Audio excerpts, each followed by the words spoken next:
Welcome back to Around the World with Dane Waters. Listen, I love the theme music of the but I think we need some jazz as you're talking about. Anyway, let's get to this. My guest today is Stephanie Barello. Hello, Stephanie. How are you? Hi, Dean. I'm doing great. How are you doing today? Doing great. Stephanie Barello, as we all know, I have her on the show when we have to talk about the economy because she's to me, the world's greatest economist. And And the I only will have to say economist this. you know. No, no, no, no. I've grown up. I've matured. I know two economists Good. now. But the other one's just not as smart as you are. But 2 weeks, 3 weeks ago, when you were on the show, we were talking about the impact of the war, and one of the things that you highlighted, you talked about, was the impact of oil on the global economy. And guess what? Look what's happening. So let's get into this. What is the impact of this war on the world's economy? Tell us. All right. That is a great question, Dane. I'm having a hard time talking this morning too. So, so all right, let's talk about it from a very local level. What's happening with the oil market specifically. We're going to look at and see how that impacts the world economy. And then if you'd like, we can chat about what's happening in the US specifically. So luckily, there's some easy math for us to talk through today. So 20 million barrels of oil pass through the Strait of Hormuz every single day. That is equal to 20% of daily global consumption. So 20% of the world's oil goes through the Strait of Hormuz every single day. And what has happened is since this conflict began is Iran has effectively shut off the Strait of Hormuz, has blocked shipping from going through. And so what has happened, we have seen a huge increase in the price of oil. Before the conflict, it was around $65 per barrel. Right now, it's sitting at around $110, $112 per barrel. And the massive restriction in supply, that 20% of the world's oil daily consumption that passes through the Strait of Hormuz has effectively been shut off. And we really haven't seen a supply shock like this. This is one of the biggest oil price shocks we have ever seen in terms of the cut in supply. So what has been the impact on the global economy? So first of all, it impacts the people who are shipping oil through the strait, including from a lot of U.S. strategic partners. You have Saudi Arabia, Iraq, the UAE. And this is an impact that I don't think that people in the United States completely understand. But 84% of oil from the Strait of Hormuz goes to Asia. A large chunk of it goes to China, Japan, South Korea, Southeast Asia. Those countries are highly dependent on oil from the Strait of Hormuz. And so there has been a massive disruption in that side of the world. And there have been protests. They're talking about shortages. They're talking about tapping into strategic reserves. It has been a huge impact because it's a straight up they don't have the oil. The United States is less exposed on that front because we are a big oil producer ourselves, but it does impact our oil prices.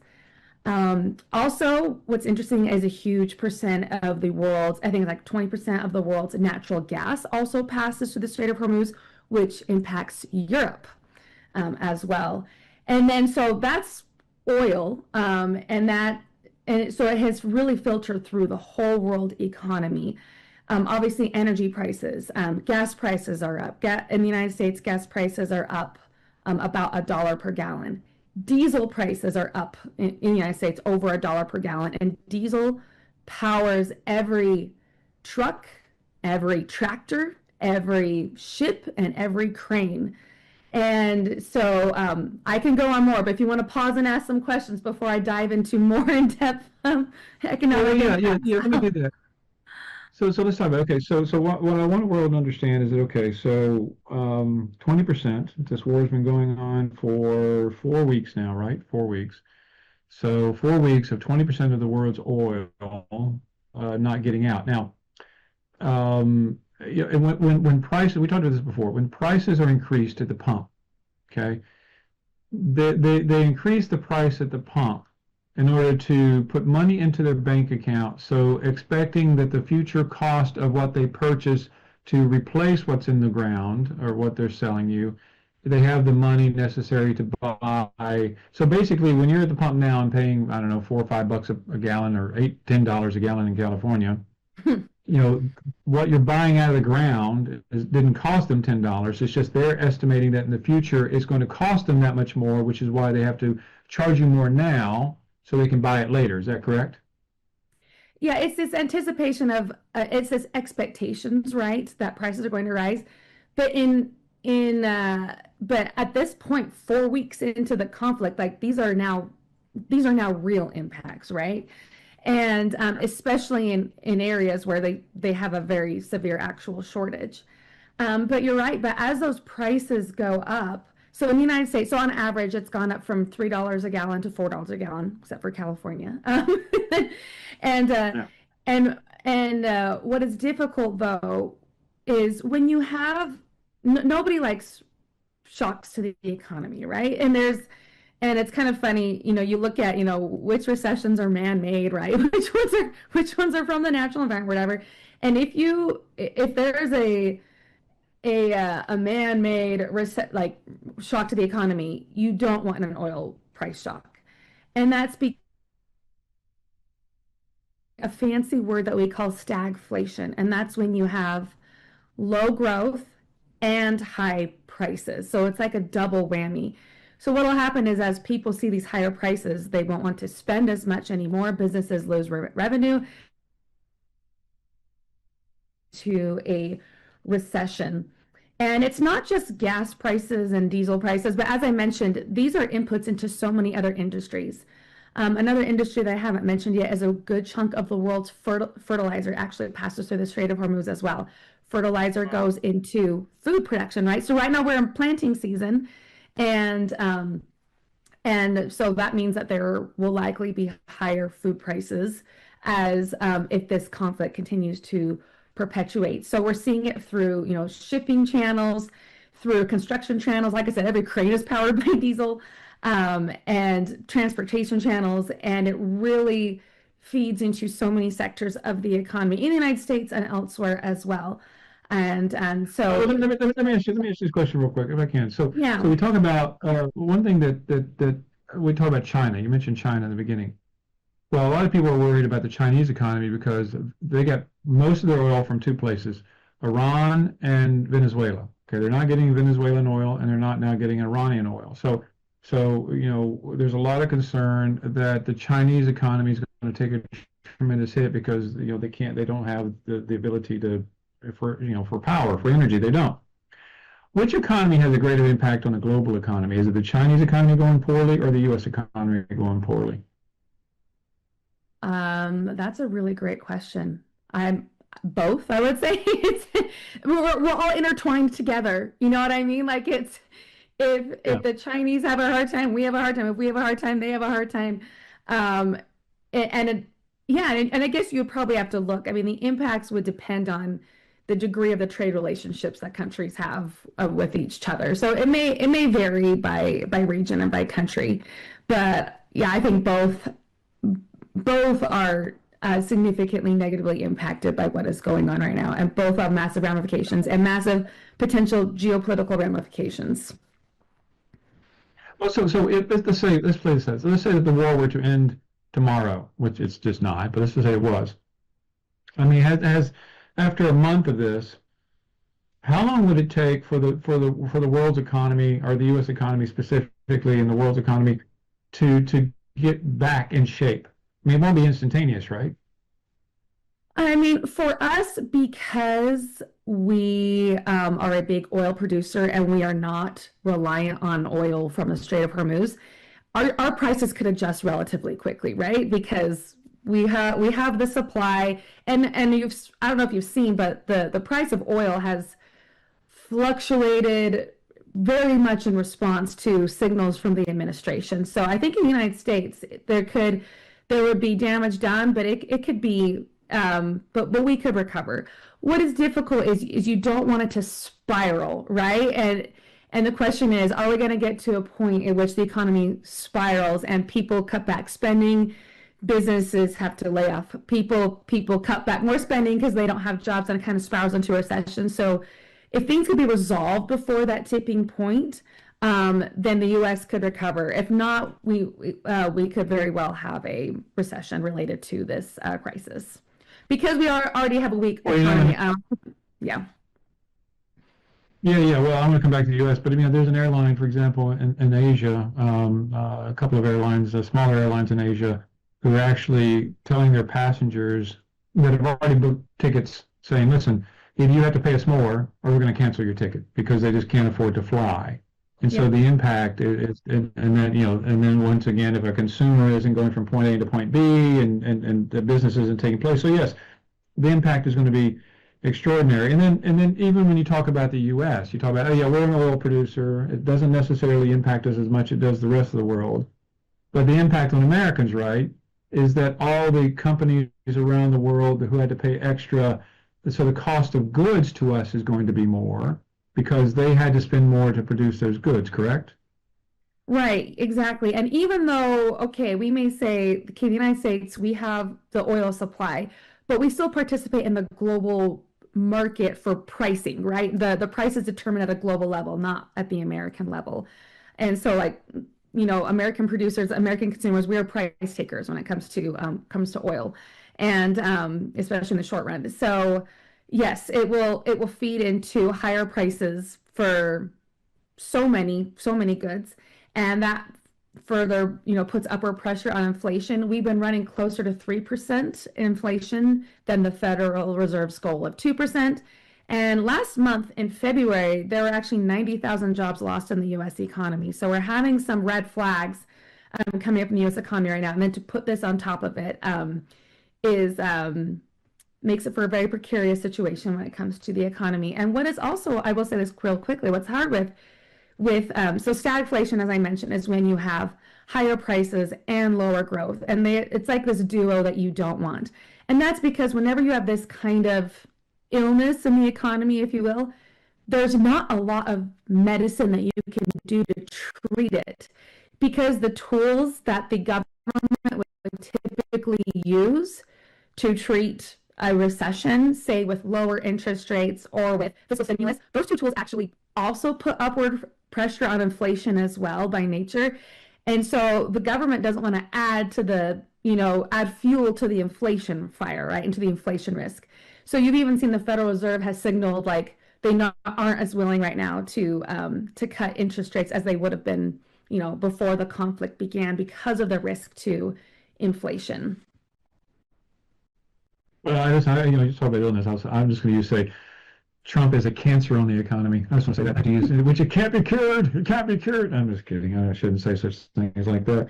But so going back to this whole thing about, I want to go back to this whole thing about oil. So if 20% of the oil, you may not know the answer to this question, but if 20% of the oil every day comes out of there, and it's not getting out, I guess the world is operating off of reserves, correct? And at what point do you have any idea at what point do the reserves run out? Right. Well, I have a couple of stats here. Vietnam has less than 20 days of reserves. Pakistan and Indonesia have about 20 days. It depends country by Wow. country, I'm sure, but some are going to be far more vulnerable than others. So, yeah, I mean, come here in the next month or so, there's going to be a real reckoning when it comes to these countries and their relationships with the United States, and also the Trump administration's willingness to have the impact of this crisis on trade partners, strategic partners, as well as Americans at home. Well, listen, with anything, when there are losers, there are winners, right? So I would argue that in a country like Nigeria, for example, this is a large oil producer, and the cost of oil has gone through 110 to $120. I'm sure that they're starting to profit. So there's more money in certain countries. For the Um, producers, but for the consumers, it's a problem. Yeah, definitely, definitely. So let's talk about let's go back to the long-term impact of this. I mean, you started to talk about the red flags in the U.S. economy. Talk to us about those. Right. So coming into this conflict, the U.S. economy, it's been barely eking by. I don't know if that's like a professional phrase, but I would use that barely eking by. It's an economic word. Eking. Eking is an economic Eking, word. Yes, eking right. by. Yeah, yeah. So inflation has been running warm. Job growth has been really low. We've had some job losses, in fact. And it's just the economy is under a lot of pressure with the uncertainty with tariffs. Immigration policy is also putting upper pressure on the price of labor. And it's been so it and then the federal government shutdowns. It's been a challenging environment for sure when it comes to business and consumer confidence. So we've had that going into this crisis and or before this war, I should say. And now what has happened with this conflict because of how important oil is to run the modern day economy. This definitely adds more risk and challenge for the U.S. economy. So I looked up what different firms and banks are saying in terms of the recession risk. I've heard people say if these kind of oil prices persist through Memorial Day, we're going to have a recession. Like Moody's Analytics, they put the recession risk at 49% right now within this next year. JP Morgan, 35%, Goldman Sachs, 30%. And a lot of that hinges on what the price of oil is and for how long. But definitely the risk of recession has gone up since this conflict began, which I mean, when you want to forecast what's happening in the economy, you really have to forecast what the Trump administration is going to do, what the Israelis are going to do, what the Iranians are going to do, right? And it's challenging to know what exactly they're going to do, and how much what they'll be able to stomach for this conflict.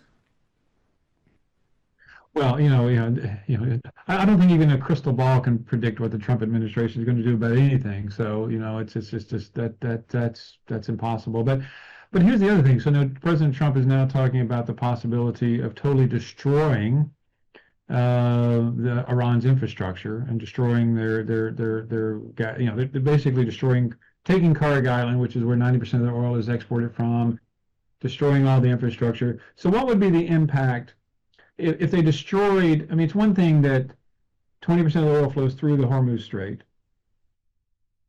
and the reason it's not flowing through the Hormuz Strait is because of the conflict. But what happens if they destroy Iran's capability to produce oil? Then that's going to be almost a permanent shuttering of oil coming through the Hormuz Strait. And I need to say that not all the oil that goes to the Hormuz Strait is Iranian oil. There's other oil that goes there as well. Right. Right, yeah. So of the 20 million barrels of oil that typically flow through the Strait of Hormuz every day, 11% of that comes from Iran. Over a third is from Saudi Arabia. Iraq is 23%. UAE is 13%. So 11% of that 20 million barrels of oil a day is a not insignificant amount of oil. So yeah, if that were to be destroyed, yeah, then that would elevate prices for sure for the foreseeable future until that could be built up again. As for the actual impact on prices, I'm sure someone's run that analysis. I don't have the numbers on the top of my head, but it would exist, is what I can tell you. Well, I guess I should have known you would have the fact that it's 11% of Iranian oil that goes to the Strait of Hormuz. It really is. Just reading just before we got on the show that actually a Kuwaiti tanker was attacked by Iran and sunk, and it's a very dangerous, it's a dangerous part of the world. So we only have 30 seconds here, 45 seconds. So putting your Nostradamus hat on, where do you think the economy is going to be in a year from now? Both domestically in the U.S. and globally. Right. Well, that all hinges about what happens with this conflict, right? And as I said, the ability to predict that depends on your ability to predict what the administration is going to do, what the Israelis are going to do, and also what the Iranians are going to do as well. I think, and I've heard a lot of economists chat about this, and this is kind of my sentiment, is I don't know if the Trump administration is willing to have the Americans suffer from high gas prices for too long of a time. So I would bet that he's going to attempt to resolve or declare victory in some way within the next year. But that being said, it all depends if the administration might be willing to have the Americans, deal with higher inflation is if they truly think that this will boost their legacy in the long run. And a lot of that, I think, hinges about what's happening within Iran, right? And within the regime and the people there. And I took a history class like forever ago, and I don't remember much from that class, but I remember one particular thing. So we talked about four rules of revolutions. I only remember two, and one of those was a revolution can only succeed if you have the elite on board with it. And I don't know the degree to which the elite are on board with some kind of revolution in Iran, given the entrenchment of the IRGC, the Basij. So to me, to predict what's happening in the economy, I have to look internally at what's happening in Iran and the ability of there to be actual revolution, and for it to be successful, coupled with the Trump administration and the Israelis' willingness to keep this conflict going. My guess is the Israelis would be. I'm not sure about the Americans. The Israelis are in it for a keep. They're going to keep going, and I agree with you 100%. And yeah, and who knows what's going to happen. But listen, it's always a great pleasure to see you, as always. Thank you for getting up at 2 o'clock in the morning and for taking sleep to be here. So I really appreciate it, Stephanie. So thanks again. I'll talk to you next time. Let's take a quick break from Around the World with Dane Waters, and we'll be back with our next guest. Okay.